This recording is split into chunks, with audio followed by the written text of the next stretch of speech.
What's up everybody, Corey with Freaky Tech Reviews here. A company called Alxum recently sent out a couple products for me to take a look at and review, and one of them is really interesting. And the one I want to talk about today is the Nintendo Switch card reader. I got my Switch in 2020 and quickly realized that I prefer digital games on an SD card instead of physical games because I hate switching games out all the time. In fact, most of my games are digital for this reason. But that's no longer a problem because this card reader has nearly solved that issue for me. And while I do like it a lot, there are two things that I wish Alxum would improve on if they ever decide to do another one.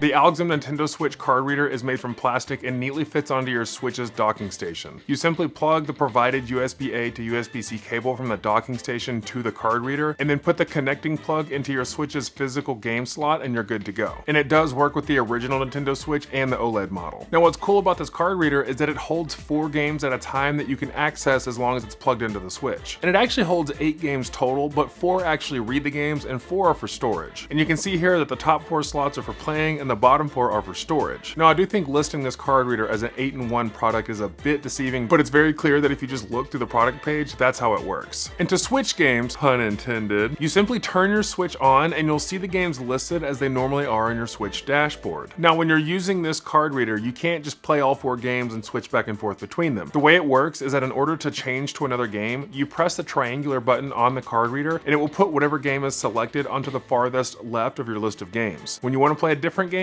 simply press it again and it will cycle through the queue in the 1 through 4 format that you see listed here on the reader. And the selection on it is represented by one of 4 colors to show what game slot is selected. This is one of the areas that I hope they improve on in the future, as I would love to be able to just sit on the couch and switch back and forth between games without having to get up. I know that sounds super lazy, but I do think it would just add that much more to it. But I think it's a major step in the right direction for gamers who use physical copies to enjoy some of the conveniences that digital game-based players enjoy. I will say that changing the games is very quick and responsive and the functionality is fantastic. Now if you look at the 4 storage slots, you can see that the 4 games stick out a little bit further than the ones that are in play. This was another area that I would love to see in the future if they made it to where all 8 game slots are playable. I don't know what technology goes into this card reader to make it playable for just the 4 games, so there might not be room, but it would be really neat to have all 8 games in there and playable whenever you need them. What I think this card reader does a great job of is filling the void between digital game players and actual physical copy game players. I think it makes physical copy gaming a little bit more convenient so that for those who prefer physical games can feel what it's like to just switch back and forth really quick, and for those that prefer digital games can now enjoy physical games because it's kind of similar. So I think it has a nice little spot in the Switch gaming community. I also really love how well it fits into the aesthetics of the original Switch docking station. It almost looks like it was supposed to come with it, and now that I have it, I'm always going to leave it there. Now price wise, this thing is actually very affordable. It normally sits at $34, which I think is a great deal, but it's currently Prime Day and has dropped down to $27. So be sure to hop on it quick because Prime Day is only 2 days, but even if you see this video after Prime Day, I do think it's still worth the full price. Overall, I do think this is a really great product. Normally I get a little apprehensive for cheap third-party products. However, I do think this one is actually pretty cool, and it's a product that solves a problem. It's very easy to use, works well, and comes in at a great price point. But I'd love to hear your thoughts in the comments below. Is this Alxum card reader something that you would consider picking up for your Switch accessories? And if you haven't already, be sure to subscribe and join the Freaky Tech family. I'm trying to hit 1,000 subs by September, and your support would mean the world to me. But I appreciate your time and stopping by today. Again, I'm Corey with Freaky Tech Reviews. I'll see you next time.